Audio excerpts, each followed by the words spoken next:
19세기 미국 문학의 선구자로 불리는 허먼 멜빌이라는 사람이 있습니다. 허먼 멜빌인데 이 사람이 쓴 장편 소설이 있는데 한번 제가 좀 소개해 드리고 싶습니다. 제목이 모비딕입니다. 모비딕. 책은 꽤 두껍습니다. 그래서 그 책의 전체 내용을 다 말씀드리기에는 시간이 턱없이 부족하지요. 그냥 간단히 책에서 제가 발견한 한 가지만 전해드리고 싶습니다. 이 책에서 인간을 움직이는 그 힘들에 대해서 보여주고 있는데 크게 두 가지입니다. 하나는 돈의 힘이고 하나는 복수의 힘입니다. 복수의 힘. 이 장편 소설은 드넓은 바다를 배경으로 합니다. 여러분, 이 배에는 30명의 선원들이 승선되어 있는데 그들이 탄 돛배의 이름이 피코드입니다. 피코드. 그래서 피코드호에 30명의 선원들이 승선해 가지고 먼 바다로 나아갑니다. 그들 모두가 가지고 있는 간절한 바람이 있습니다. 무엇인가 하면 향유고래를 잡는 거예요. 향유고래. 당시 향유고래에서 나오는 기름은 꽤 비쌌습니다. 한마디로 말하면 돈이 돼요. 그래서 이 30명이나 되는 이 선원들이 정말 망망대해로 나아가는 이유는 돈의 힘 때문이에요. 돈의 힘 때문에. 돈을 벌기 위해서 그들이 바다로 쭉 나아갑니다. 그래서 우리의 인간의 일한 마음을 움직이는 첫 번째 힘은 돈의 힘이다 라고 말씀드리고 싶고요.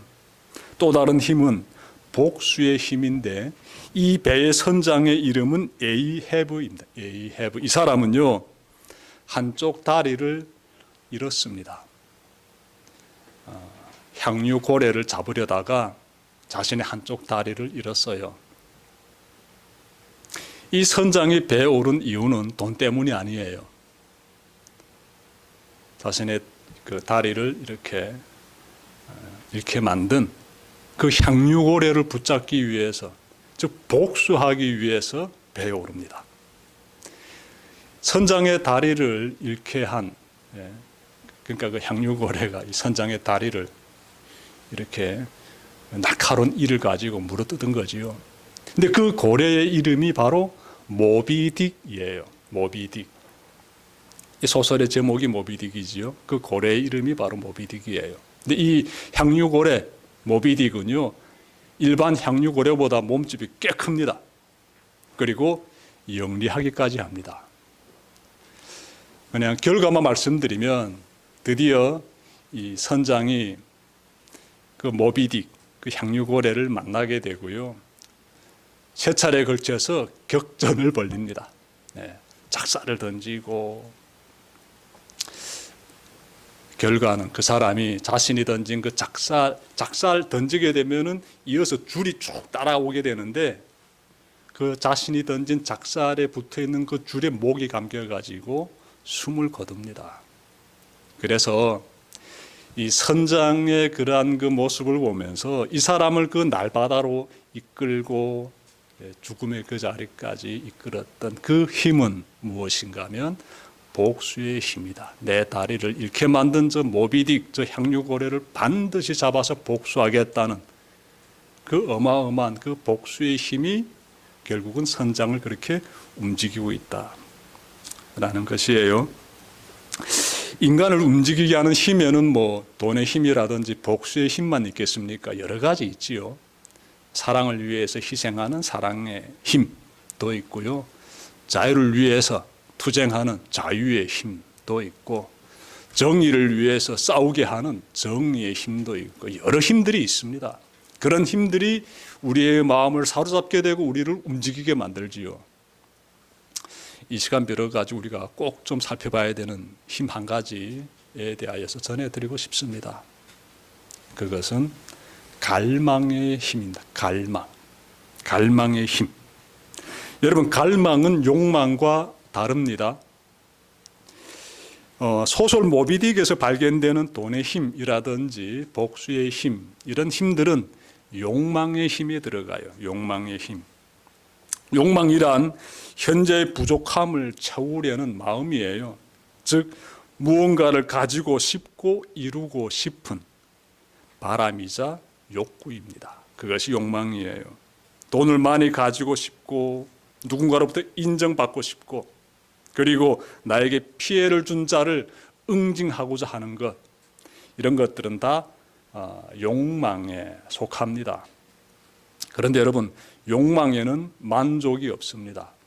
만족이 없어요. 끊임없이 좀 더 라면서 계속 인간을 욕망의 바다로 몰고 갑니다. 이렇게 욕망에 쫓아서 사는 사람들은 만족을 누리지 못하게 되고 늘 결핍에 시달리게 되지요.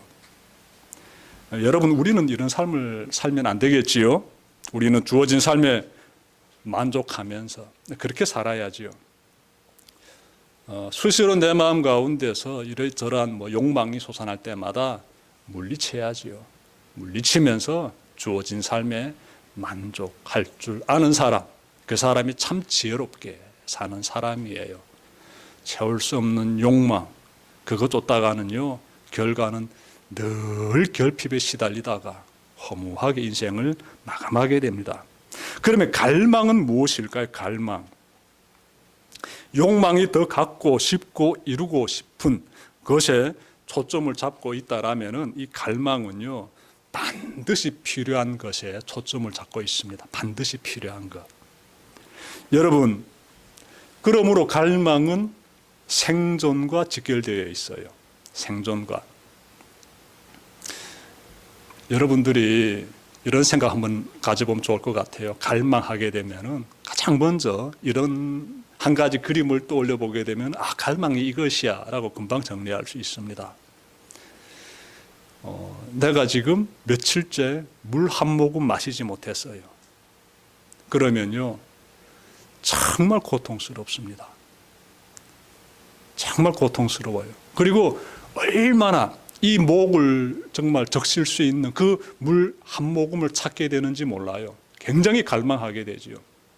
이러한 상태를 가리켜서 갈망이라고 해요. 갈망. 그래서 갈망은 생명과 직결되어 있다. 매우 목말라 하는 사람이 갈망하는 것은 물 한 모금이듯이, 매우 굶주림 가운데서 정말 죽어가는 사람이 갈망하는 것은 빵 한 덩이이듯이 인생의 허무함을 깨달은 사람들이 갈망하는 것은 무엇일까요?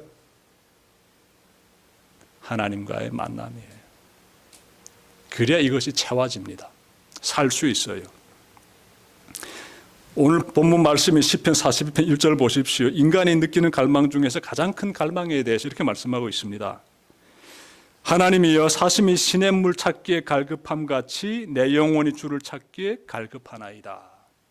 하나님을 향해서 지금 이렇게 고백하고 있는데 사슴이 등장하지요. 사슴이 시냇물 찾기에 갈급함 같이라고 표현하고 있는데, 그 광야를 누비고 있는 중동의 그 뜨거운 햇볕 아래서 이 거친 광야를 누비면서 마실 물을 찾고 있는 그 사슴을 한번 그려보십시오. 얼마나 애타겠습니까? 얼마나 물을 갈급해합니까? 그 정도로 내 영혼이 주를 찾기에 갈급합니다 라고 시인이 고백하고 있습니다. 하나님을 향한 갈망이 느껴지지요. 하나님을 향한 갈망이 얼마나 지금 절절한지 느껴지지요. 사슴이 물을 찾기에 갈급한 같이 내가 하나님을 찾기에 갈급합니다. 이 말씀이 참 우리의 그 마음에 확 와닿습니다. 인간은 하나님을 만나지 못하면 살 수 없습니다. 좀 중요한 내용이 되지요. 왜냐하면 생명에 대해서 말씀하고 있기 때문에 그렇습니다. 하나님의 피조물인 인간이 하나님을 만나지 못하면 살 수 없다는 거예요. 하나님을 만나지 못하면 죽게 된다는 것이지요.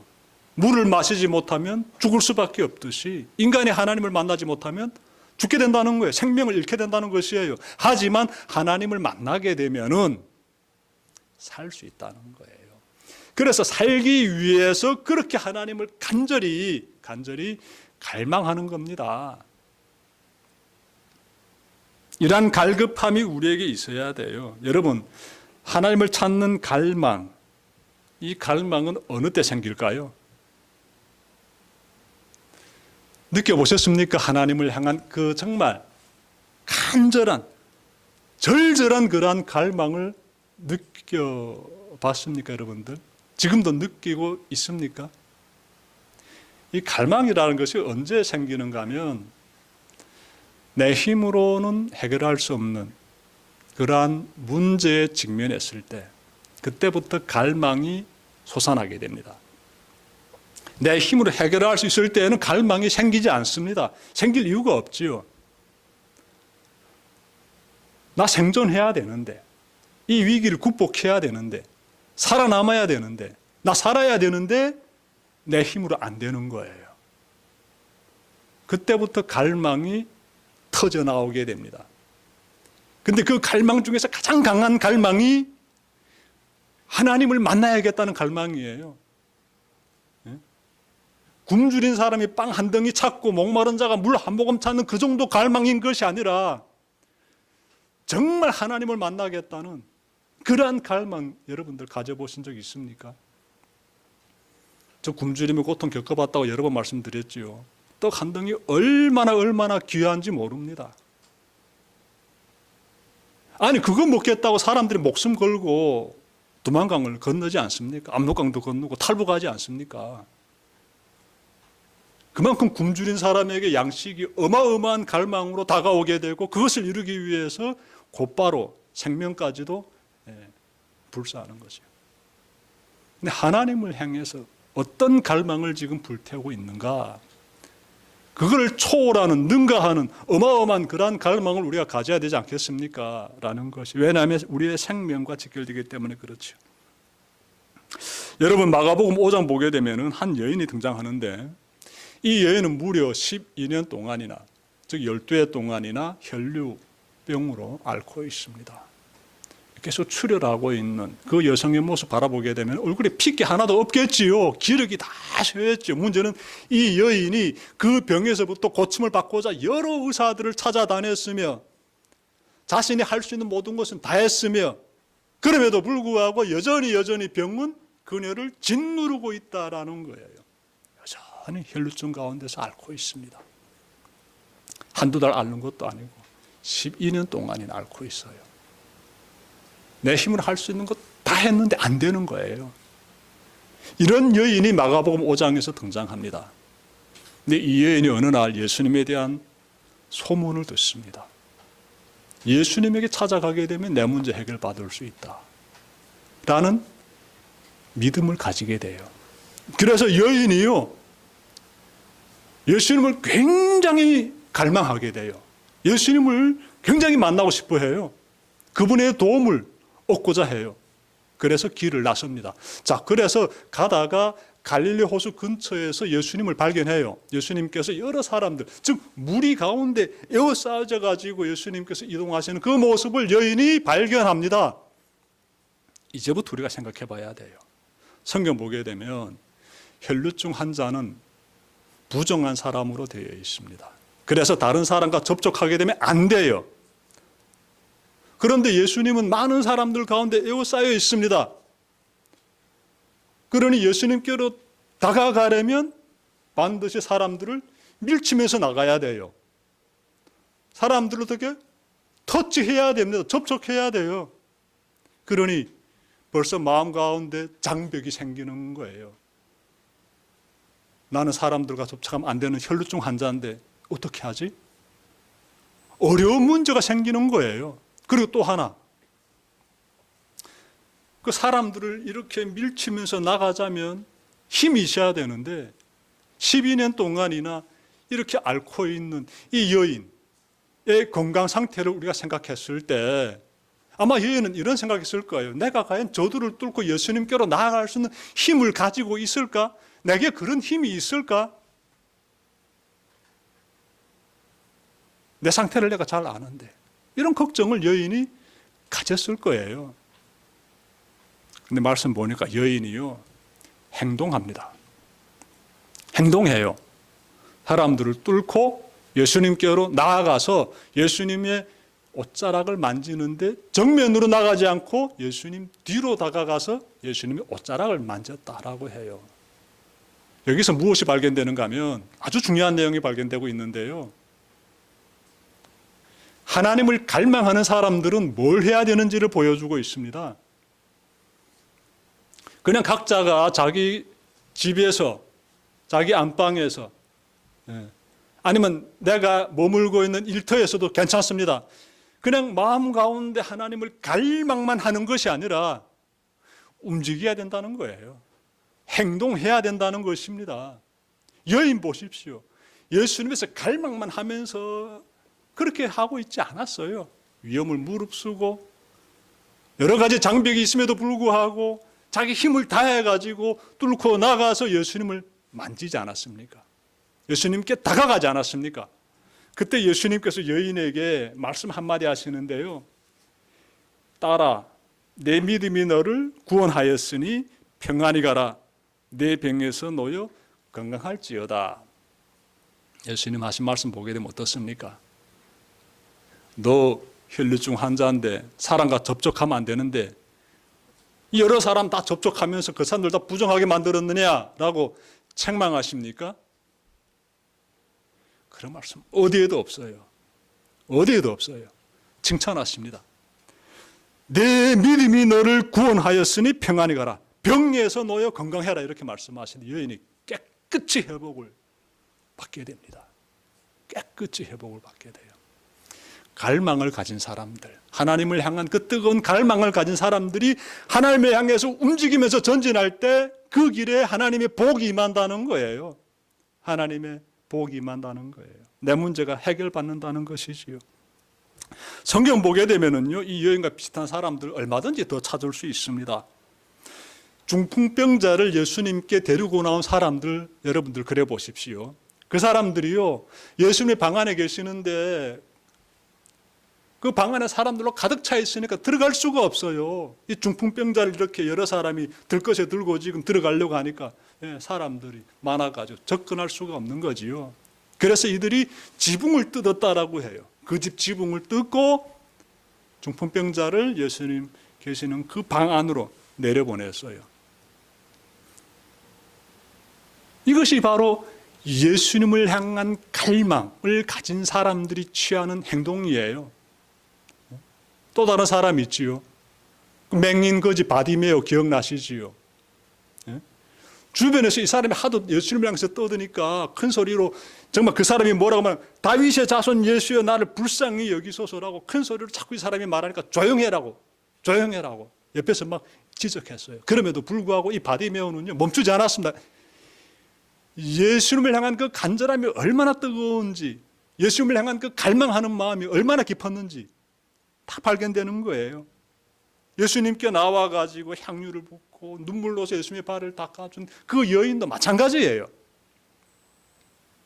이처럼 성경에서 우리가 예수님을 사모하면서 예수님을 깊이 정말 갈망하면서 예수님께 다가가는 이러한 사람들의 모습을 바라보면서 예수님께서 그들을 다 품어주시고 다 맞아주시고 그들의 문제도 다 해결해 주시는 모습을 우리가 발견하게 되지요. 여러분들 그럼 우리가 어떻게 해야 되겠습니까? 우리도 그렇게 해야 되지 않겠습니까? 나도 만만치 않은 문제 가운데 있는데 내 힘으로 하겠다고, 내 힘으로 그 문제를 풀어내겠다고,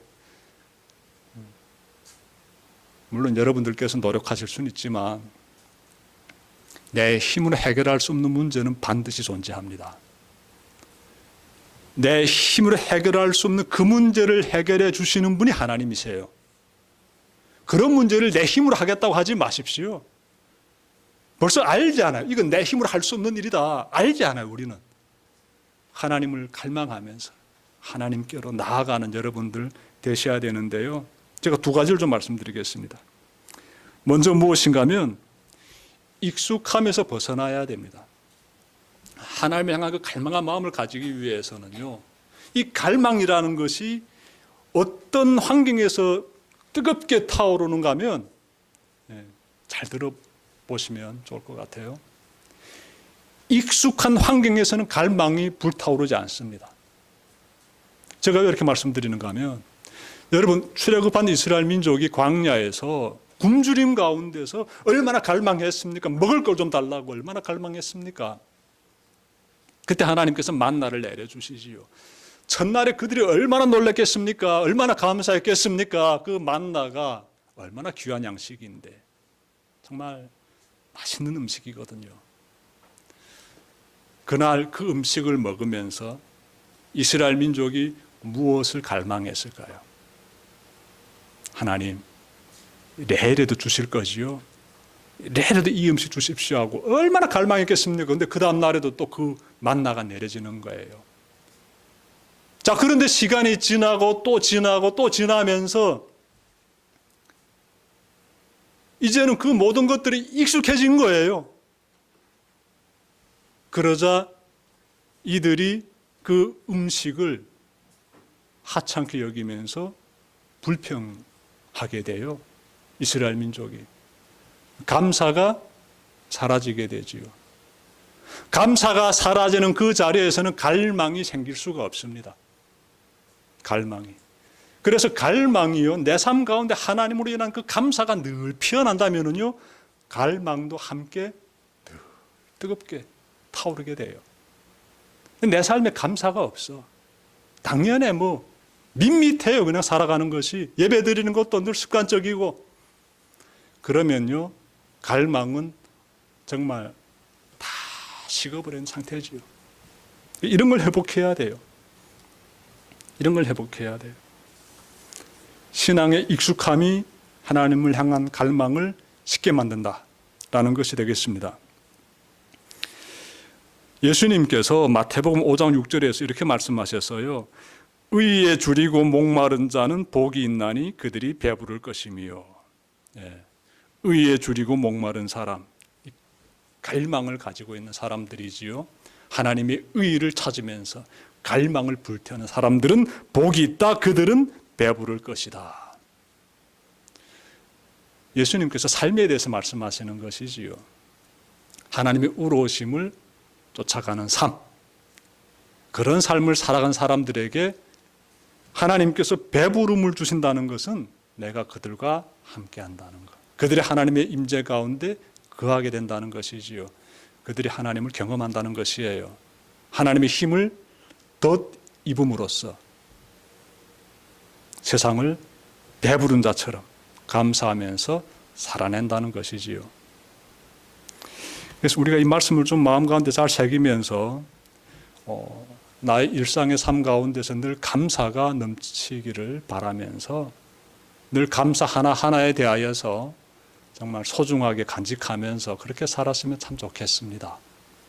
우리 함께 내 마음 가운데서 지난 한 주간의 삶 가운데서 또 내가 살아온 인생의 시간 가운데서 내가 꼭 기억해야 되는 감사가 얼마나 많은지, 새록새록 솟아나는 감사들이 있지 않습니까? 그 가치에 대하여서 소중하게 여기면서 하나님, 이 감사가 늘 나의 삶 가운데서 하나님의 임재로 인도하는 넘치는 그러한 감사가 되고, 감사 가운데서 하나님을 향한 나의 갈망이 늘 타오르게 해주십시오. 이렇게 좀 기도드리면 좋겠습니다. 우리 모두가 그랬으면 좋겠어요. 익숙함의 삶에서 벗어나서, 오늘의 예배도 마찬가지고요. 이 예배를 통하여서 하나님, 정말 하나님께서 지금 나와 함께 하심을, 험한 세상이지만 하나님께서 지난 한 주를 날 지켜주셨듯이 이 새로운 한 주도 나를 지켜주실 줄 믿습니다. 하나님, 하나님의 힘이 절실히 필요합니다. 하나님 늘 저와 함께 해주십시오. 간절히 타오르는 기도를 드리는 여러분들 또한 되시기를 바랍니다. 자, 두 번째로 우리가 늘 갈망 가운데서 하나님을 정말 사모하기 위해서 거짓된 갈망을 분별해야 됩니다. 거짓된 갈망이 있어요. 진짜 갈망이 아니에요. 이 세상에서 살아갈 때 우리가 정말 매력적으로 느끼게 되는 그러한 세상적인 갈망들이 있어요. 이러한 상황은 성경에서도 발견될 수 있는데 예레미야서 2장 13절 보게 되면은 이스라엘 백성이 뭘 했는가 하면은요, 제가 말씀 읽겠습니다. 내 백성이 두 가지 악을 행했나니 곧 생수의 근원되는 나를 버린 것과 스스로 웅덩이를 판 것인데 그것은 그물을 가두지 못할 터진 웅덩이니라, 이렇게 말씀하고 있어요. 이스라엘 민족이 하나님을 버렸는데 그 다음에 뭘 했는가 하면 스스로 무언가 했어요. 웅덩이를 팠다라고 하지요. 하나님은 생수의 근원 되시는데 생수의 근원 되신 하나님을 버리고 스스로 웅덩이를 팠는데 그 웅덩이는 어떤 웅덩이다? 터진 웅덩이, 물을 가두지 못하는 웅덩이다, 이런 말씀하고 있지요. 그러니 거짓된 갈망이 무엇인지 우리가 좀 살펴봤으면 좋겠습니다. 스스로 뭔가 하고 싶은 마음들 충분히 있지요. 그런데 항상 기억합시다. 이것이 하나님을 떠나는 행동은 아닌지, 이것이 하나님을 떠나는 행동은 아닌지, 내가 지금 갈망하는 것이 이것인데 막 그것만 생각하게 되면 몸에서 막 힘이 나요. 내 갈망하는 거.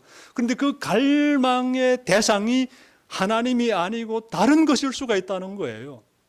가장 좋은 방법이 뭐겠습니까? 아까 제가 앞서 말씀드렸던 모비딕이라는 책에서 나오는 그 선원들, 하나같이 이들이 가지고 있는 갈망이 무엇인가 하면 돈이에요. 근데 지금도 세상 보게 되면 그렇지 않습니까? 돈 벌기 위해서라게 되면 몸이 아픔에도 불구하고 막 온 힘을 다 쏟고 있지 않습니까?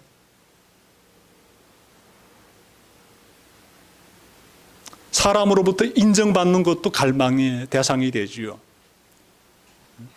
그 인정받기 위해서 그 인정에 대한 목마름, 갈망 있지 않습니까? 우리 하나님은 모든 걸 다 알고 계시는데 굳이 사람의 인정에 내가 목말라 하면서 갈망을 불태울 이유가 있을까요? 좀 더 찾아본다라게 되면은 여러 가지 있겠지만 SNS에서 좋아요라고 이렇게 클릭하는 거, 이것도요 만만치 않습니다. 전 지금 그런 거 안 하는데 전에 좀 했댔어요. 페이스북 좀 하다가 이제는 그거 안 합니다.